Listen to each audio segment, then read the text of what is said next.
The Nigerian woman is all of what you have, all the qualities that you have elucidated. The Nigerian woman is strong. She's resilient. She pushes. She combines. She's able to manage home and work. Has to have home and work balance, family life. The Nigerian woman is, I would point not to one of those women who you normally see and as one of those who have made it. I would look to the woman who is hawking maybe tomatoes, the woman who is hawking, the petty trader who you see her with she has a baby on her back, she has her wares on her head, she's probably pregnant, she's striving to go and eke out a living. That for me is the symbol of resilience. Then you come to managing infusing the balance between tradition and innovation. One woman who stands out for me is Ibukun Awosika. Okay. She's I was listening to an interview she gave, or a motivation, not an interview. She was talking to an audience, and she was talking about how she realized, how her journey of the last 31 years, and it's you see her going from her family life to the boardroom to innovation. You understand, and she's reached the top of her career, and she's one woman who you look to and say, I would, if I had to live my life again, probably would look to being somebody like that, who, because she has never really what's it called, she has always had a business running, and she has grown her business while also doing charity and missionary work. So she's somebody who has balanced the traditional view of a woman and the innovation. Yes.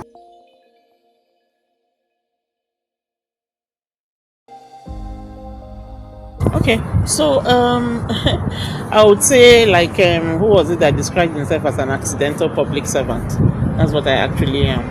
Okay. Okay. When I finished after youth service, because my school was part of, there was this SAP riot, and my school was part of those schools who didn't go for youth service when every other person was going.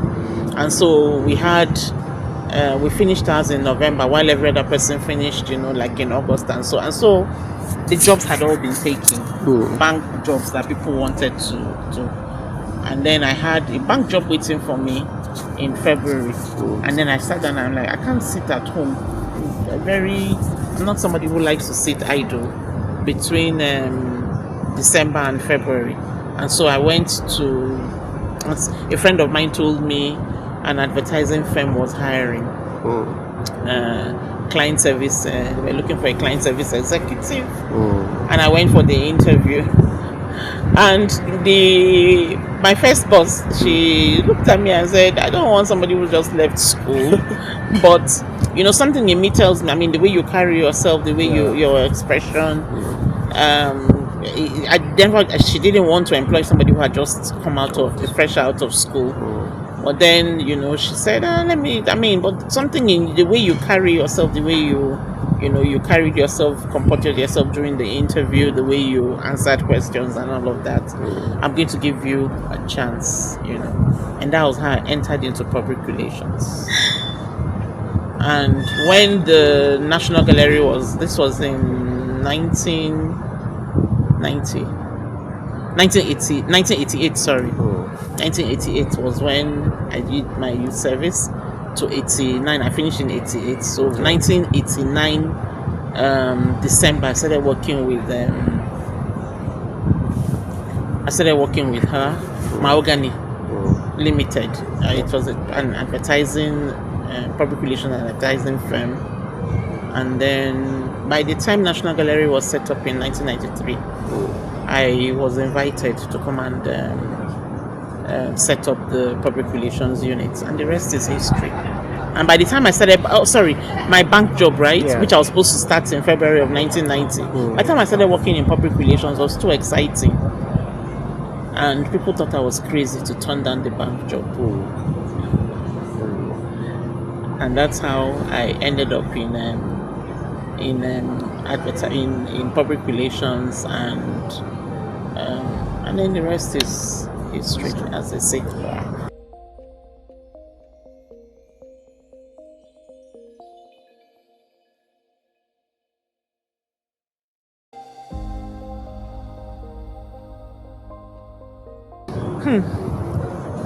Yeah, I have 4 daughters.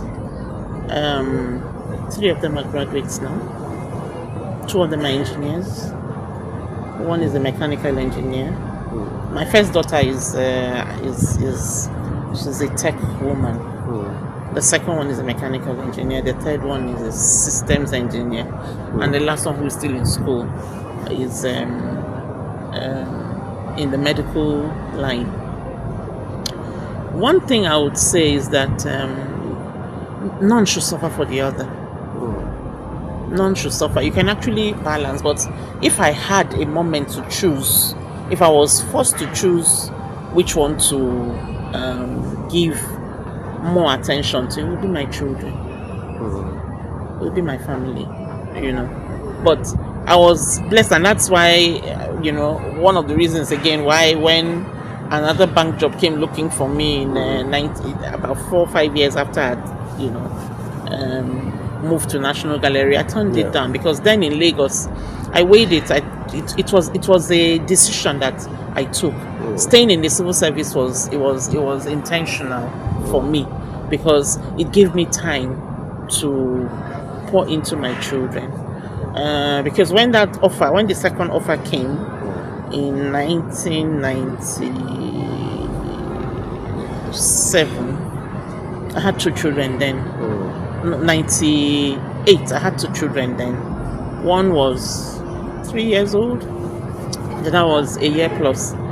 And then, you know how Lagos traffic, if you've ever lived in Lagos, yes, I do. You have to get out like 5 a.m. to be able to get to work on the island, coming from the mainland to get to work on the island before 8, resuming the bank. Excuse me. And then you close, you come back home. So you're leaving, the children are sleeping. You're coming back, the children have slept.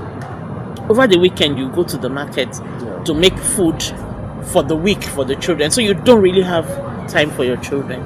So I sat back and I thought, what do I want? My father had poured into me and made, family life for us. We were, it used to sound strange to me to see siblings who are quarreling. Yeah. So what would I do? When that came, I said, no, I can't. The children, because children between the ages of 0 and 10, and that's the advice I would give any woman who is starting out, ensure that the value, because whatever it is, the children are an open book, they're a plain sheet of paper. Whatever you write, whatever you want your child to be, you write it in on that plain sheet of paper. So between the ages of 0 and 10, that's when the character of a child is formed. And like the Bible says, teach up a child what you want the child to be, and when the child grows up, the child will not depart from it. So between the ages of 0 and 10 is when the character of a child is formed. Whoever is the person who nurtures the child at that time, those are the values that the person would have. If you leave your children for housemates to bring up, it's the value of those mates, that is what the child would have. So it was, for me, the choice was of a career, Is it to go to somewhere where I'll make tons of money and my children will suffer?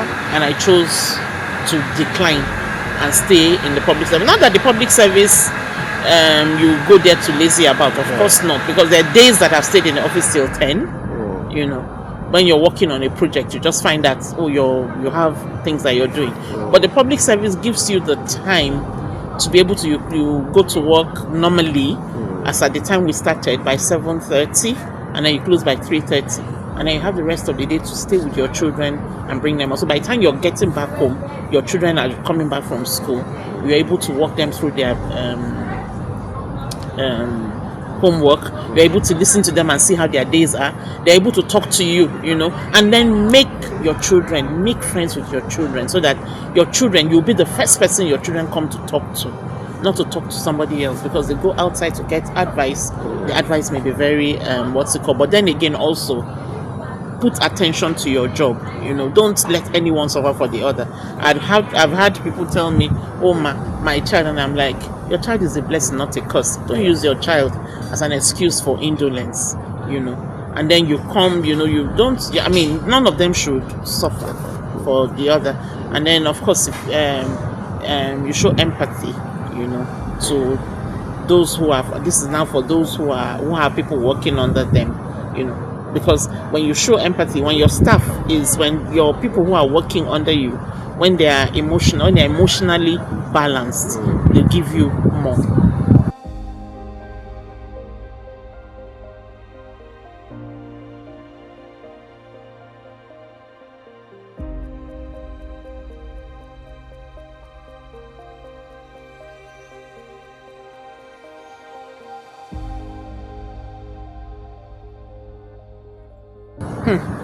What's holding women back?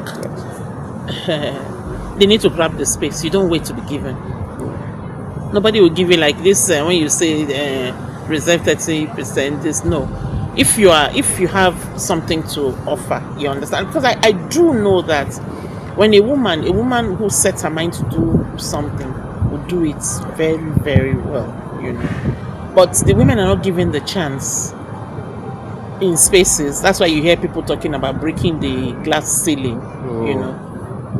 Challenge it. Like, I remember my daughter, when she was going to read, when she was in University of Lagos reading mechanical engineering, when they would go to the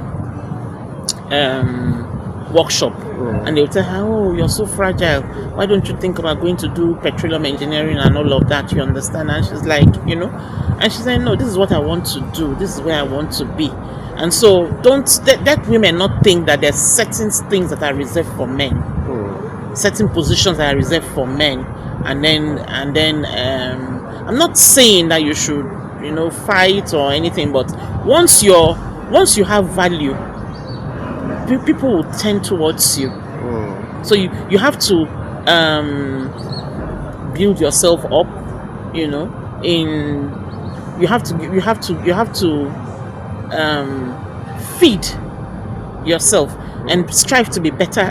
Don't compete with anybody. Your competition should be yourself. You strive to be better than what you were yesterday. Read, research, and always strive to do the best that you can. And people will now be forced to let you step into the space. But if you're waiting for the space for the roles to be handed to us, we will never really get it. And then another thing is, like when you talk about politics in Nigeria is money politics, and many women don't have the kind of resources to challenge their male counterparts. Yeah.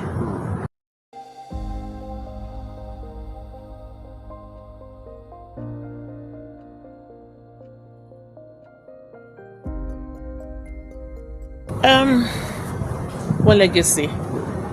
Well, like I said, one of the values that I hold dear,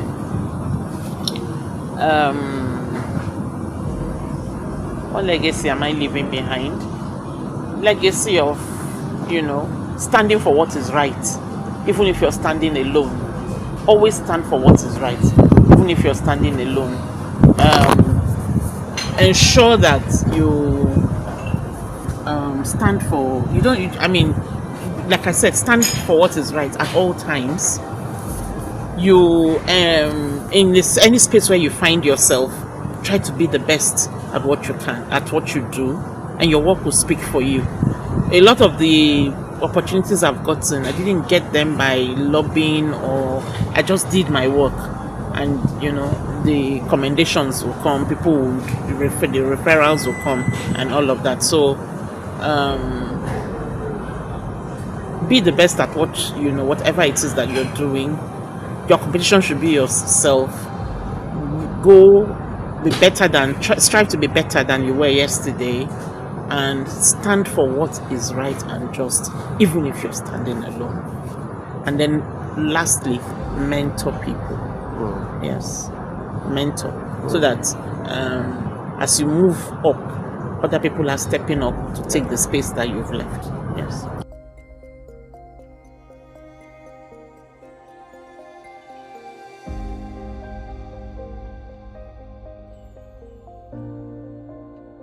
One major thing for me that I planned and thought I was going to do after retirement, and I still hope that I can find time to do, is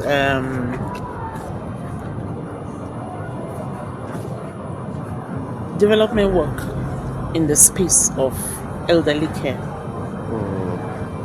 Because in Nigeria, you find that most people, when they retire, they don't, especially from the civil service, they don't last long. One of the things that I hope that I would have the strength and the opportunity to do is to advocate for a change in policy. Because a lot of the times when people retire, you hear them saying that the people don't receive whether gratuity or pension. Their salary is cut off when they retire, and then you don't receive any money for the next 1 year or 2 years.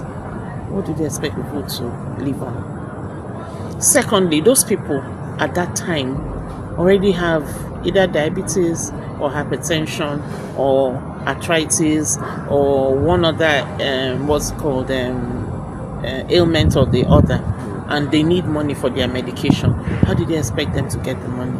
How do they feed? The children are struggling, because really our children are not our pension. Yes.